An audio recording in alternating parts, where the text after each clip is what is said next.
Buenos días para todos. Hoy es domingo 22 de noviembre de 2020. Si la cuarentena comenzó el 15 de marzo, llevamos más de 9 meses, una especie de parto ya, ¿verdad? ¿Está atrasado el parto? Bueno, en fin, más de 9 meses. Y nos estamos reuniendo aquí, gracias a Dios, al 25% de la capacidad del salón, conforme a las disposiciones, pero ya sin la limitación de la terminación del documento nacional de identidad. O sea, podemos reunirnos los pares e impares. Eso la verdad que es muy bueno. Lo otro era absurdo, yo ya lo he dicho, porque puede venir junto a toda la familia.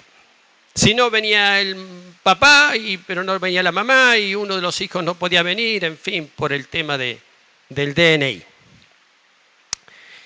Bueno, hemos llegado a la conclusión de que el COVID-19 no discrimina los DNI, no se da cuenta de la diferencia en los DNI. Pero el gobierno avanza con el control a través de los DNI. Parece que lo más importante es tener a todo el mundo como en un gigantesco gran hermano, ¿viste? Bajo vigilancia permanente. Si esto es parte de esa nueva normalidad de la que se habla, bueno, no lo aceptamos. Tenemos por qué aceptarlo. Es una restricción a la libertad.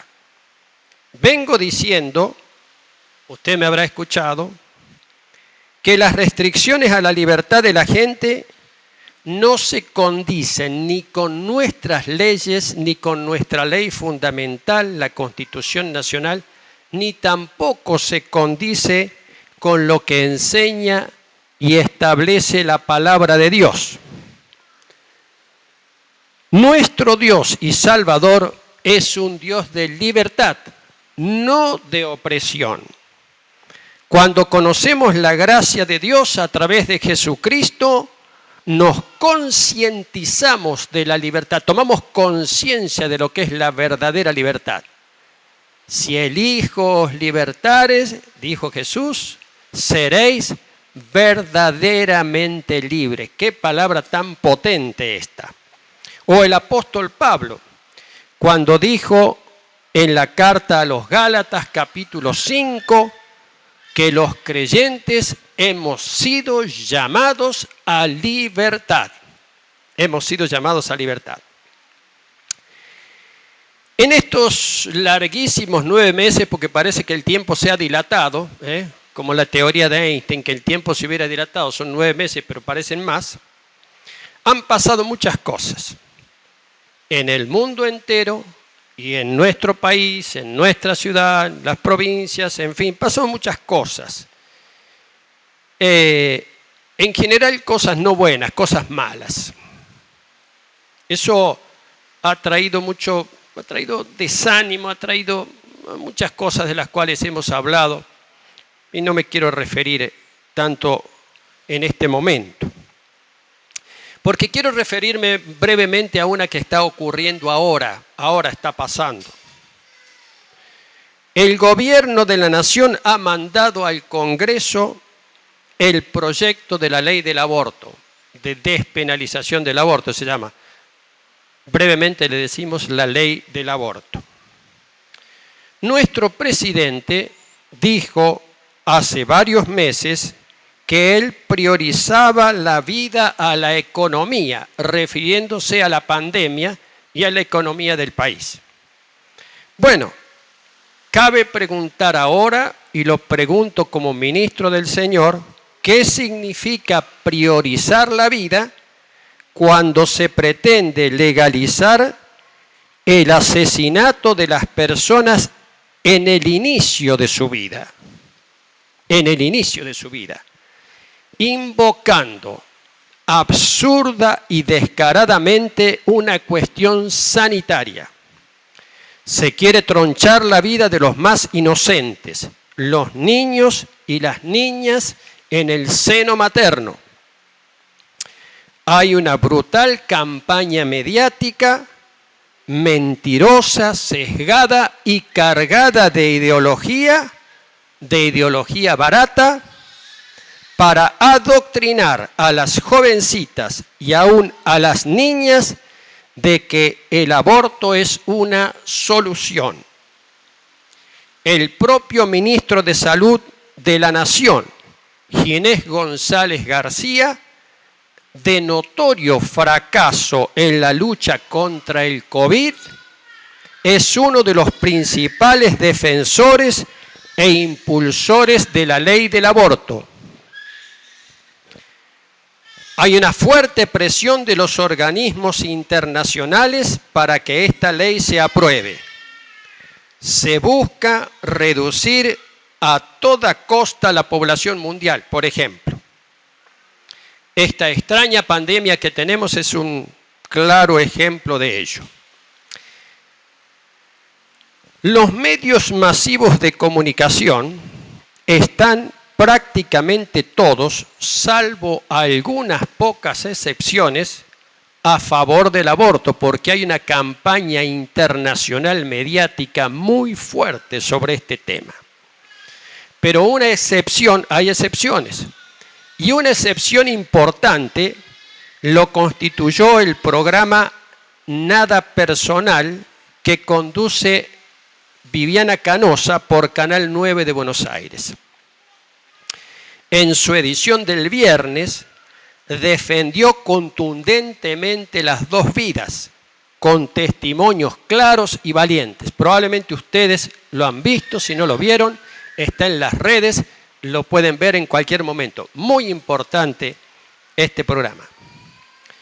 Ahora se dice que desde el poder están persiguiendo a la conductora, a Viviana Canosa. Es posible, no sería de sorprender. Mira, acabo de recibir por Facebook esta comunicación de una persona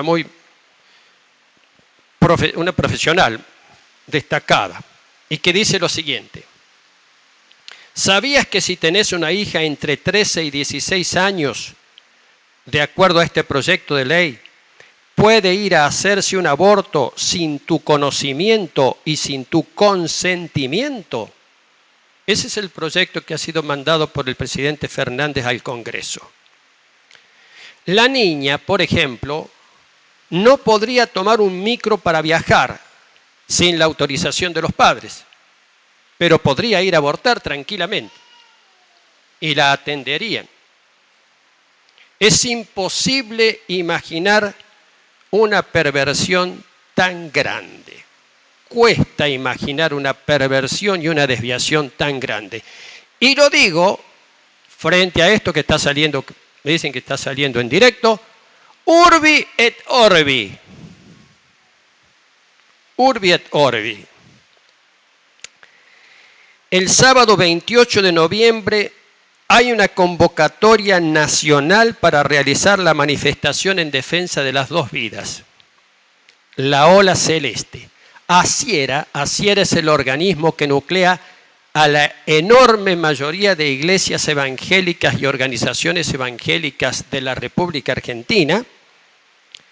Asiera llama a manifestarse, a movilizarse. Va a haber una movilización frente al Congreso Nacional en Buenos Aires, pero en todo el país va a haber movilización. La Ola Celeste. Aquí en Villa Mercedes, como ya lo anunció el pastor Darío Zapata, va a salir una caravana desde la intersección de Avenida Mitre y la autopista a las 16 horas, una caravana celeste de la cual por supuesto vamos a participar e invitamos a todos a participar. Nos vamos a sumar en defensa de la vida. Ya muchas muertes han habido y algunas, mis queridos, algunas sospechosas. Así que defendemos la vida en el seno materno. ¿Qué tal es este tiempo? ¿Es un tiempo bueno o un tiempo malo? Decimos un tiempo malo por muchas cosas, o es un tiempo bueno. ¿Es un tiempo malo o es un tiempo bueno? Hay que ver los puntos de vista y hay que tener una mirada del tiempo, de los tiempos, conforme a la voluntad y al propósito de Dios. Escuche, hay que tener una mirada del tiempo y de los tiempos que vivimos, del kairos, de las ocasiones que vivimos, de acuerdo a la voluntad y el propósito de Dios. El apóstol Pablo en la carta a los Efesios en el capítulo 5 dice estas palabras tan importantes. Miren con atención cómo andan, les dice a los creyentes de Éfeso. No como gente necia, sino como gente sabia, aprovechando bien el tiempo, porque los días son malos. Por lo tanto, no sean insensatos, sino sean entendidos de cuál sea la voluntad de Dios. Tiempo bueno o tiempo malo. Miren, la Biblia habla mucho de días malos. En el libro de Éxodo se narra las penurias que estaban pasando el pueblo de Israel allá en Egipto, bajo la opresión del faraón, que cada vez los exprimía, los explotaba mal, y estaba tratando de evitar de que se multiplicaran, lo que está pasando hoy en el mundo, que poderosos intereses internacionales están tratando de disminuir la población mundial. Eso es absolutamente conocido. En aquel entonces los israelitas estaban sufriendo un tiempo muy malo. Se mataba a los niños, se mataba a los varones israelitas que nacían.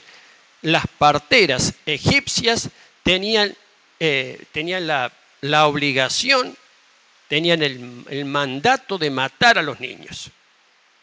Era un tiempo malo, pero lo que los israelitas no sabían de que Dios ya estaba preparando un hombre a través del cual el pueblo hebreo iba a ser liberado de la esclavitud de Egipto.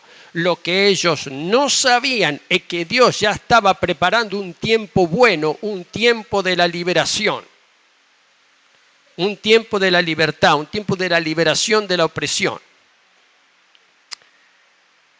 Hay muchos relatos en la Biblia donde se pasan momentos malos y periodos difíciles.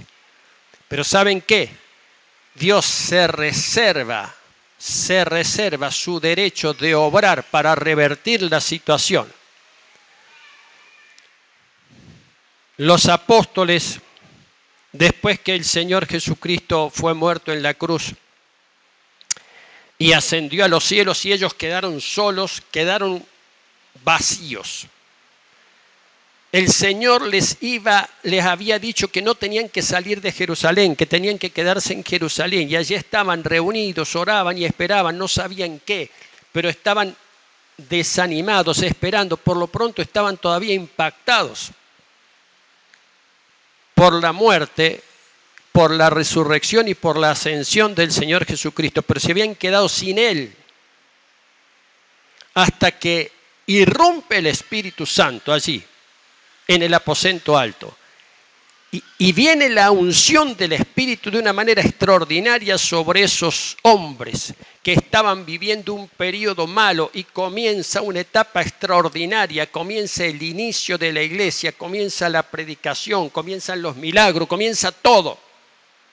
Se revierte en un momento el tiempo malo para los apóstoles y comienza un periodo extraordinario que está narrado en el libro de los Hechos de los Apóstoles. Ahí mismo, en ese mismo libro, narra que los creyentes huyeron de la persecución que se desató un tiempo después con la muerte de Esteban, el primer mártir del cristianismo, un diácono, hombre lleno de fe y del Espíritu Santo, es perseguido y es apedreado y muerto por predicar el Evangelio. Y comienza una persecución. Y muchos creyentes salen de Jerusalén por causa de la persecución. Y algunos de ellos se dirigen hacia el norte, hacia la ciudad de Antioquía. Y dice el relato del libro de los Hechos que algunos de ellos, no sabemos quiénes son, huyendo en ese día malo, tuvieron la ocurrencia al llegar a la ciudad de Antioquía de predicar por primera vez el Evangelio de Jesucristo a aquellos que no eran judíos, porque hasta entonces le habían predicado a los judíos solamente. Y hubo un tremendo despertar allí en Antioquía. Después del día malo, viene un tiempo bueno, viene un tiempo extraordinario. Y se armó tal revolución en la ciudad de Antioquía que tuvo que viajar el apóstol Pablo, viajó Bernabé primero, y después Bernabé lo trajo a Pablo, y era un fervor, y era una cosa extraordinaria, y de allí salió el primer viaje misionero. Pablo y Bernabé salieron a recorrer el Asia en el primer viaje misionero. Era un tiempo malo, era un día malo, pero en el propósito de Dios se revierte como un día bueno. El mismo Pablo, que hizo varios viajes misioneros. El último de los viajes no lo hace como misionero, pero lo hace como prisionero. Como prisionero, Pablo está siendo juzgado, pero como él es ciudadano por causa del Evangelio, ¿no? Pero como él es ciudadano romano, apela a Roma, apela al tribunal del César. Entonces lo sacan de Jerusalén y lo mandan preso a Roma, junto con otra cantidad de presos y soldados, parten en una nave por el Mediterráneo rumbo a Roma. Y luego de salir de la isla de Creta, una isla que está en medio del Mediterráneo, luego de salir de Creta, los sorprende una tempestad, varios días de tempestad, tremenda tempestad, y la nave corre peligro de zozobrar, de naufragar. Y Pablo ora allí, les dice tengan calma, y finalmente logran divisar una costa. Y con mucha penuria lanzan unos botes, se la llaman esquife, y algunos se tiran y empiezan a nadar hacia la costa, y otros se aferran a maderos y a otras cosas. Finalmente todos los que iban en esa nave logran llegar a tierra firme. ¿A dónde están? Están en la isla de Malta, ellos no conocían, una isla que está bien en medio del Mediterráneo. La tempestad los había desviado mucho de su destino, que era Roma. Y allí fueron bien recibidos por los habitantes de la isla. Pablo dice, hacía frío, llovía, pero ya por lo menos estaban en tierra firme. Y Pablo intenta avivar un fuego que habían prendido otros y toma unas leñas, porque llovía, toma unos leños, dice unos leños secos, bastante particular. Y cuando toma esos leños hay una víbora que está en medio de los leños, de la madera esa, de las ramas, y lo muerde y queda prendida del brazo de Pablo. Los lugareños decían en qué momento esto se empieza a hinchar y se muere. Y Pablo se sacude la víbora, dice el relato, que cae sobre las llamas y ahí muere. Y Pablo se sienta y sigue hablando y no pasó absolutamente nada. Eso les llamó poderosamente la atención a todos y especialmente a los lugareños. Luego lo conocen a Publio. Publio era la persona más importante de la isla que los recibe, les da alojamiento, les da de comer. Y el padre de Publio estaba muy enfermo. Entonces va Pablo y ora por este hombre y el hombre se sana. Y comienzan a traer enfermos y Pablo ora y sana a los enfermos y hace una tremenda obra en esa isla. Finalmente consiguen otra nave y embarcan todos y Pablo sigue su viaje hacia Roma. Pero ¿saben qué? El impacto de la predicación del Evangelio, luego de haber naufragado, luego de días de tempestad, luego del naufragio, de no saber qué pasaba ni nada, luego de todos esos días malos, Dios lo revirtió para días buenos. Allí comenzó la predicación del Evangelio en esa isla, Malta. ¿Saben una cosa? la isla de Malta ha sido durante siglos, un baluarte de la fe cristiana. Un baluarte de la fe cristiana. Eran famosas las naves de Malta y los guerreros malteses que participaron en algunas batallas decisivas, la batalla de Lepanto, por ejemplo, contra el Islam. Y las naves de Malta tuvieron una importante actuación durante muchos años y muchos siglos. Malta fue un baluarte de la fe cristiana. Se llegó a eso a través de un naufragio. ¡Qué cosa extraordinaria! Mire, los días malos se tornan en productivos cuando estamos en el propósito de Dios. Los días malos se tornan en días productivos cuando estamos en el propósito de Dios. No para cualquiera, esto no es para cualquiera. Cuando el propósito prevalece sobre las circunstancias, eso es fe. Nosotros miramos demasiado las circunstancias y miramos mucho las circunstancias, lo que está pasando día a día, miramos acá, miramos allá. Pero tenemos que ver un poquito más largo, más a la distancia, más a ver en el propósito de Dios. A ver qué está pasando y por qué está pasando esto. Y si hay algo del propósito de Dios en el cual yo tengo una participación activa. Muchas veces se dice y muchos piensan cuál es el propósito de Dios para mi vida, cuál es el propósito de Dios para tu vida. Se centran mucho en la vida, en lo personal. Hay un propósito eterno de Dios, mis queridos. Y Dios nos llama a tomarnos de ese propósito de Dios en fe. Y a vivir conforme a la mirada del propósito de Dios y no conforme a las circunstancias, porque las circunstancias van cambiando y muchas veces son, como dice la palabra, malos. Tengan en cuenta, estos días son malos, dice el apóstol Pablo. Entonces, sean sabios y aprovechen el tiempo o rediman el tiempo o administren el tiempo o usen este tiempo. Fíjense, no se dejen llevar por las circunstancias, tengan la posibilidad y tengan la visión y tengan la fe de usar este tiempo malo para que Dios lo revierta, para que Dios lo revierta.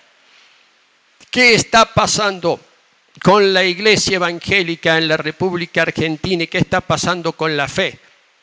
Es un tiempo difícil, pero Dios lo va a revertir. Yo ya lo he dicho y quiero proclamarlo a esto y quiero incentivarlos a que no miren las circunstancias, sino el propósito de Dios, el propósito de Dios.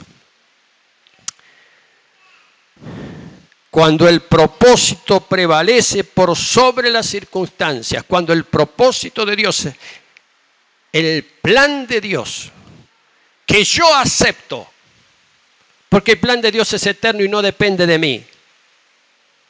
Ya está establecido, no depende de mí. Las circunstancias pueden variar, pero el plan y el proyecto de Dios ya está determinado. Entonces Dios me pide que yo me una a ese plan, me una a ese proyecto. Eso es fe. Tal vez estés pasando por circunstancias difíciles en este momento, sí. Hay circunstancias que son buenas y hay circunstancias que son difíciles. En este tiempo abundan más las circunstancias difíciles, tal vez. Pero la mirada de fe significa no empantanarnos en las circunstancias que son difíciles, sino declarar: yo sigo firme en el propósito de Dios. Sigo firme en el propósito de Dios. Hay aquí personas que han pasado por circunstancias difíciles. Hay varios aquí que han estado con el COVID, que han estado con cosas y el Señor ya los ha levantado, lo ha rescatado. Y hay quienes están pasando por circunstancias difíciles. Y yo te digo, no te dejes atrapar por las circunstancias, porque el diablo usa las circunstancias difíciles sino aferrate al propósito y a la gracia de Dios. Aferrate al propósito y a la gracia de Dios. Aferrate al propósito y a la gracia de Dios. Dale un aplauso al Señor. Dale un aplauso al Señor.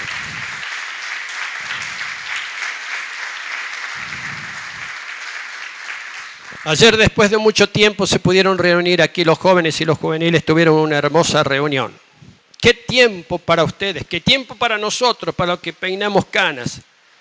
Pero qué tiempo para ustedes, mis queridos, qué tiempo de desafío, qué tiempo para probar la fe, qué tiempo para probar el carácter, qué tiempo es este. Es un tiempo extraordinario para probar la fe en el Señor y para probar el carácter de nuestra fe. Aprovechalo, como dice el apóstol Pablo, aprovecha bien el tiempo. Si los días son malos, con más razón, aprovecha bien el tiempo. Eso es tan importante, mi querido. Tal vez estás estudiando, tal vez no has tenido un año como la gente, tal vez has tenido muchas dificultades. Recupéralo, haz el esfuerzo. En el nombre del Señor, que el propósito supere a la circunstancia. Y que la fe en nuestro Señor Jesucristo prevalezca por sobre toda la mentira,